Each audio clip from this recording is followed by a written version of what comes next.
Howdy Earthlings! I don't know what to post and I didn't have anything planned, which means it's time for me to post the same junk every other furry YouTuber has posted before. Let's see what it's going to be this time. Let's see, I've done a Fursona roast already. I've done a Fursona review in the same video. Guess I'll just have to answer questions about furries from Google. It's not original, but it's been long enough since anyone more well known than me has posted one, so I can at least do it without getting accused of copying them. Alright, let's get it farted with.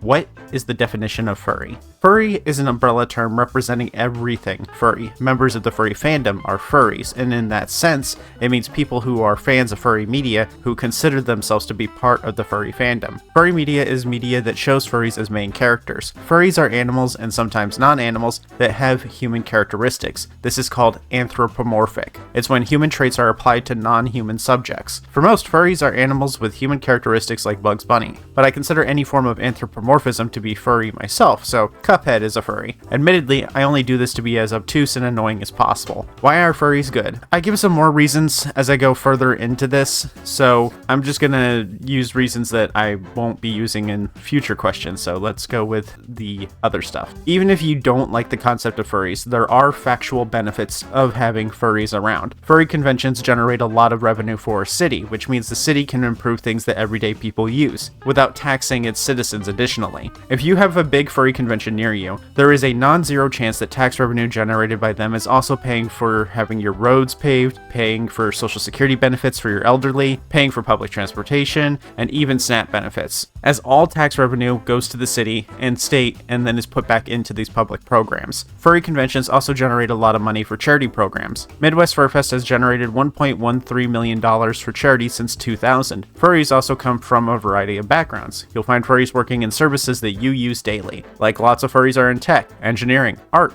and media production. We're just like you. We just sometimes bark too. Do furries think they're animals? No. Even those among us who are Therian or otherkin that identify as animal or other creatures know that they aren't actually animals. Well, other than in the way that all humans are animals already. Humans are in Kingdom Animalia, you're an animal too, but that doesn't make me sound smart, it makes me sound obtuse and annoying, because I know exactly what you meant by the question, but I'm choosing to be a smartass instead. No, furries don't think they're actually animals. We have animals we identify with.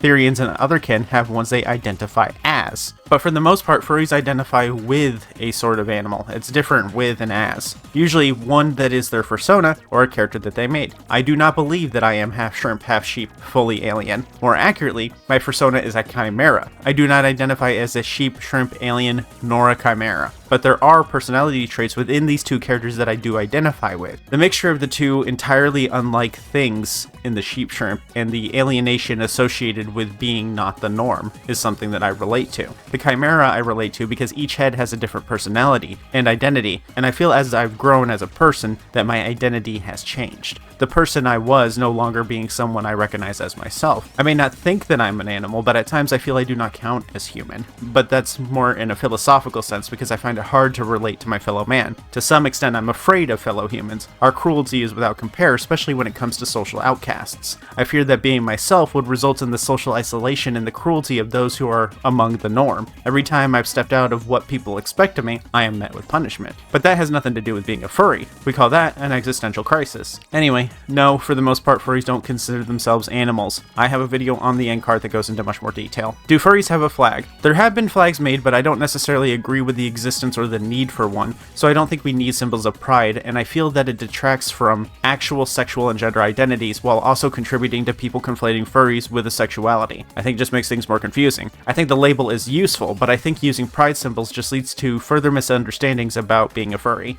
Do furries like animals? Yeah, duh. But in the same way that pretty much everyone likes animals. I love my cats. They're like my family. I have my favorite animals too. Shrimp are awesome. And I really like crows. They're just so cool and smart. But I also have a great respect for animals. I understand that even in a domesticated animal, there is a spark of the wild in them, a part of them that is tied to their primal existence, that instinct. I feel like this is something that a lot of people lack. Yes, cute kitty, but that's also a living being with its own thoughts, emotions, and a right to exist unbothered by us. But when people ask this question, I think they're trying to ask nicely if we think of animals romantically or sexually. We do not. We do not. We don't. Those are zoophiles, and we don't like them. Like how pedophiles will co-opt queer culture and try to convince people that pedophiles are among the queer community and spaces. Zoophiles do the same thing with furries. They use our community and spaces as a mask to hide their disgusting natures. They need help, more than the furry community can give or want to give. Zoophiles and pedophiles are disgusting and they need psychiatric help. Pretty much every furry you've heard of being a zoophile is someone who was outed by a furry who didn't want them in our community. We hate them more than you do, because it makes the rest of us look bad because people think we're associated with them, and we're not. Do furries exist? The fandom? Yeah. The anthropomorphic creatures like in Zootopia? No. Do furries wear diapers? Some do, but a lot of non-furries also wear diapers. It has nothing to do with the fandom. It just seems more common because every furry has been a social outcast at some point, so a lot of people who have been cast out for their likes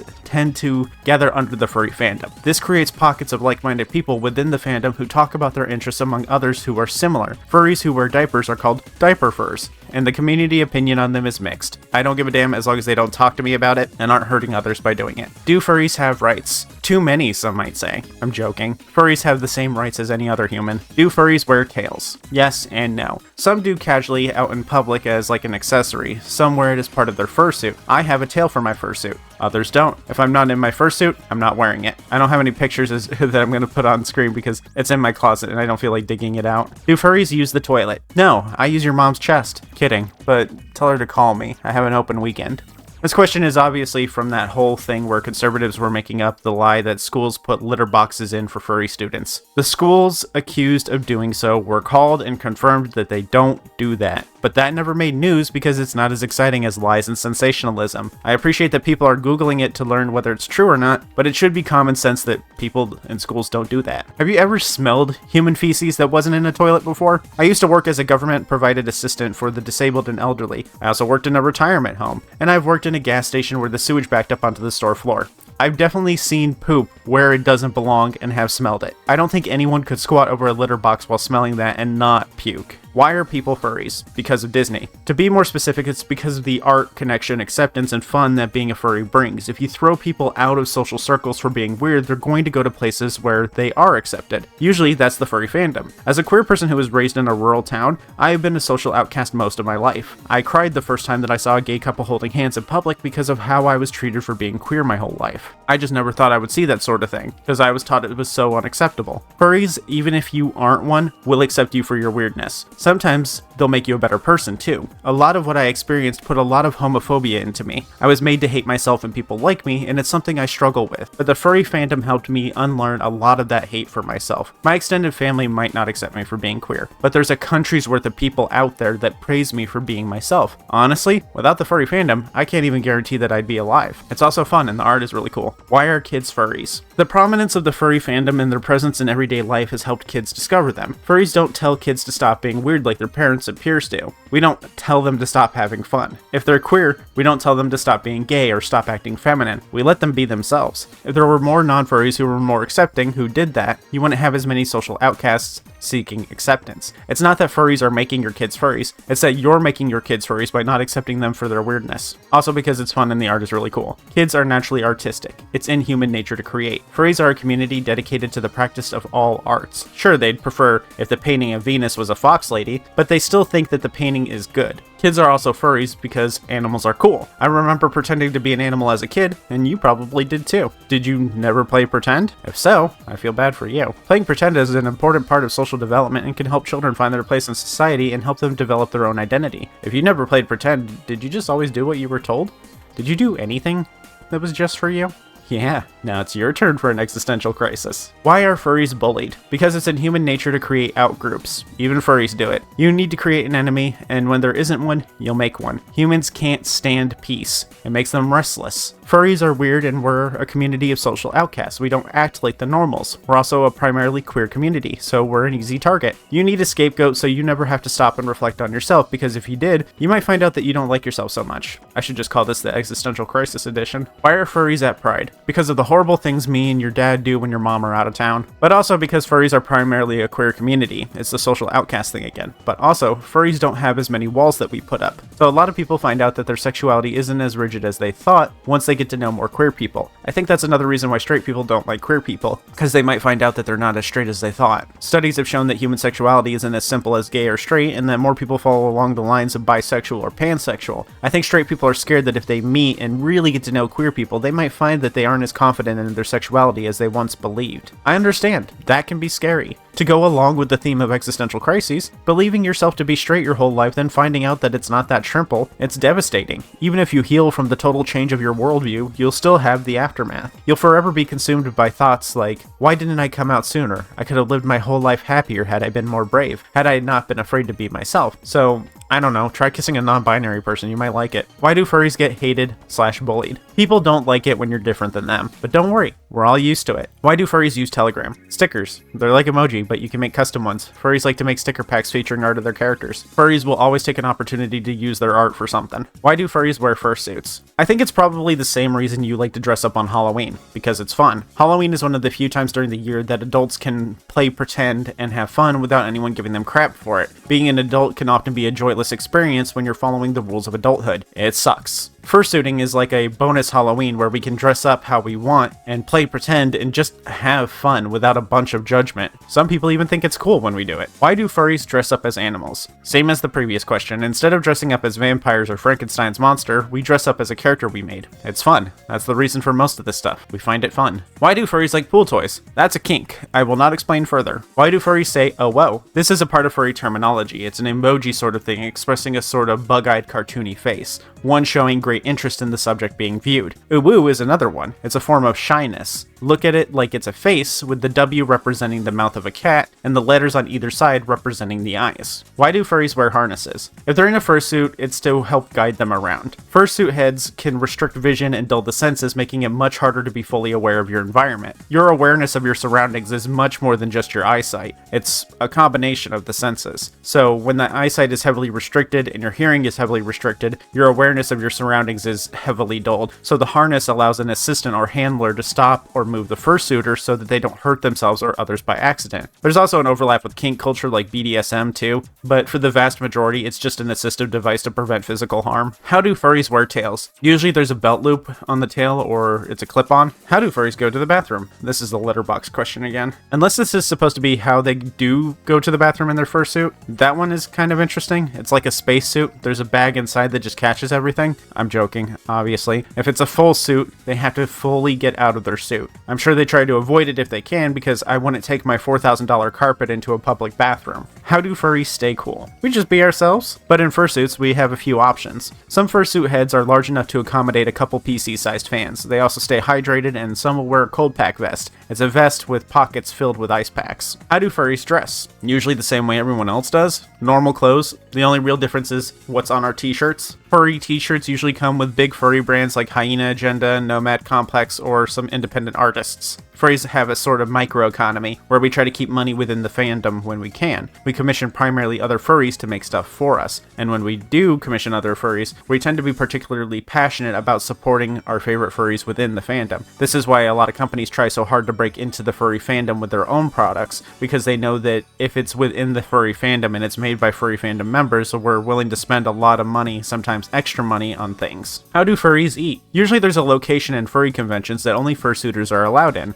I think it's called the Fursuit Lounge. In this area, they can take their heads off and eat and do what they need to. I'm pretty sure cameras are also not allowed in that area. How do furries talk? Like everyone else, but there is some furry-specific terminology, and I do have a video on that. It's called the Furry Terminology Iceberg. How are bird furries called? Using a duck call. Unless you mean, what are they called? In that case, they're called avians. How are insect furries called? I don't think there's an agreed upon term. I'm calling them buggies because I think it's cute. How are fish furries called? A lot of people are grammatically incorrectly searching these up. Same as bugs.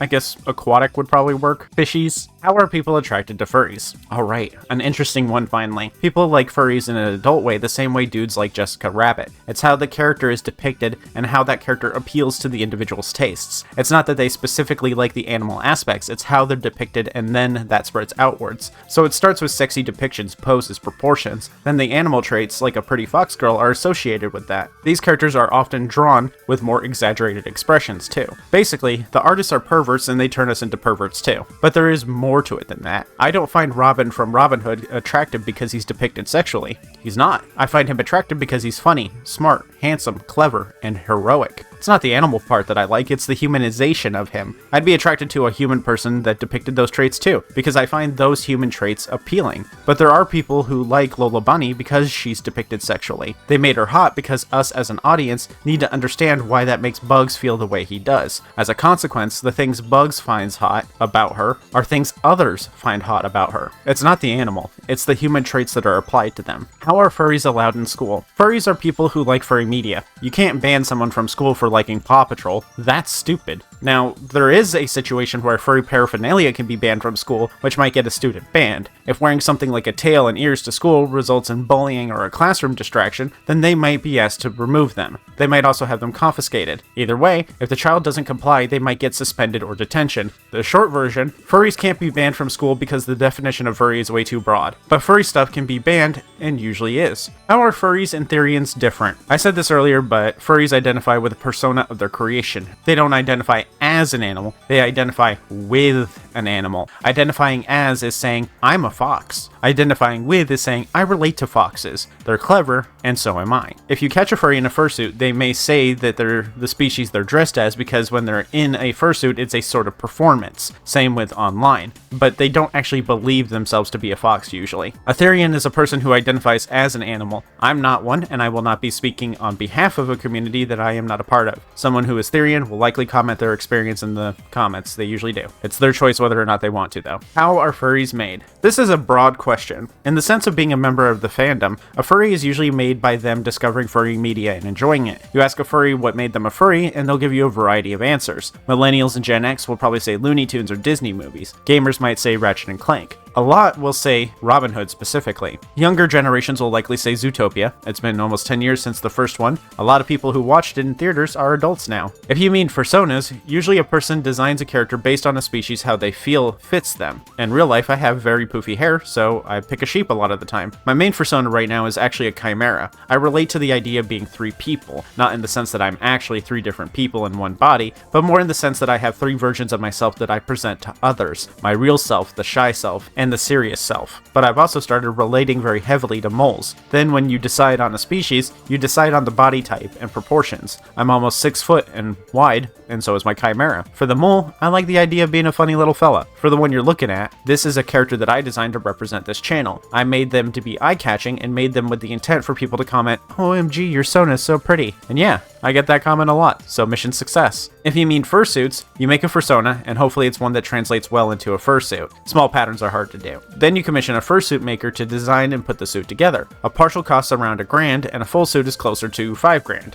Some suits are made in advance and then sold. These are called adopts, and they tend to be much cheaper. A lot of fursuiters get their fursuit this way. Mine was paid for in installments. Does drawing furries make you a furry? Not necessarily. I know non-furries who draw furries for commissions. Furries pay better than non-furry commissioners because we value artists more. For me, a furry is someone who self-identifies as a furry. If you say you're not a furry, then you're not a furry. Do furries go to the vet? You're stupid. Do furries eat cat food? No. I've known non-furries who eat cat food though. They insist that it's the same as tuna or pate, but cheaper. So the point goes to you on this one, normies. Sometimes you're weirder than we are. Do furries bark? Yes, unfortunately. Are furries sexually attracted to animals? No. Are furries part of the LGBTQ? Yes and no. Around 60% of furries are queer, but being a furry doesn't make you part of the queer community. Being a queer person makes you a part of the LGBT, and there's a lot of LGBT furries. Are furries trans? Same as the previous one. There are trans furries, but not all furries are trans. I'm non-binary, which is a kind of trans, but I know furries who aren't trans. The furry fandom just happens to be very welcoming of trans people. Is Beastars for furries? Sort of. The art style is called Kimono Mimi. It's animal characters with human characteristics. The characters in Beastars are furries, but you can enjoy furry media without being a furry. That said, it's a very furry thing to watch. Is VR chat for furries? No, it's more for weirdos. Are cat girls furries? This is a good question because it gets into the definition of furriness. I wouldn't consider cat girls to be furries because they're humans with animal traits, not animals with human traits, but there are furries that like cat girls and would count them. I also wouldn't count werewolves as inherently furry, but I know lots of furries do. I don't count werewolves because lycanthropy is a magical medical condition. They are humans that change into a werewolf. It's a temporary condition. I don't think a person stops being human just because of a magical medical condition. But if they were somehow always a werewolf, then yeah, a furry.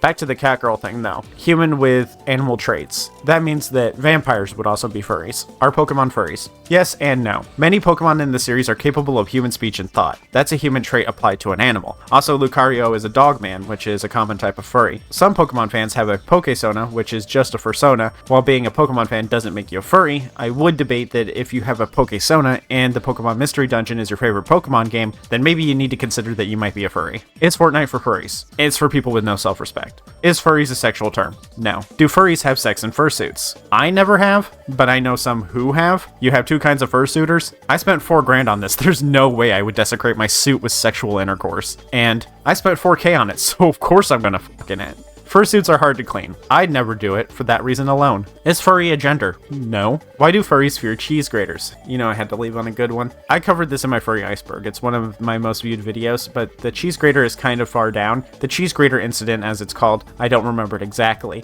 Basically, a character representing the Fur Affinity art site, I believe, was depicted with a cheese grater being inserted rectally. The description that accompanies the image is very long and not something I can read here. Let's just say, reading it would be grating. People just took it, ran with it, made it sound worse than it is. There is much worse out there. I grew up with shock sites being on the net. Used to be that you couldn't search anything without a 50-50 chance of seeing someone's genitals doing something that they're not meant for. 2 kids, 1 sandbox. I just killed 3 millennials with that. There is worse out there, but the internet has gotten soft and weak, and people make it out to be much worse. That said, don't go looking for it. That's it for this one. Thanks for watching. Remember to tip your YouTuber. I take likes, subs, and cheese graters. If you super want to support these videos, you can become a supporter via Patreon, a member, buy merch, my original species course, and other stuff. Patrons and members get their names read aloud at the end of videos like Taito Phoenix, Aspirant Artist, Paper, Faye Penguin, Momentary Unicorn, Aurora the Puppy Moth, Sly, Nat, Marius, Yini, Worm Syrup, Rask, Beef, Sly Again, Colorado Blue, Vader Son, Linky, Linky Again, Willie P, Splackjack, TG Dante, who also made this background, and Malding Brick. Thanks again, and I'll see you all later. I have to see a shark about a coochie board. 'Tis the season after all.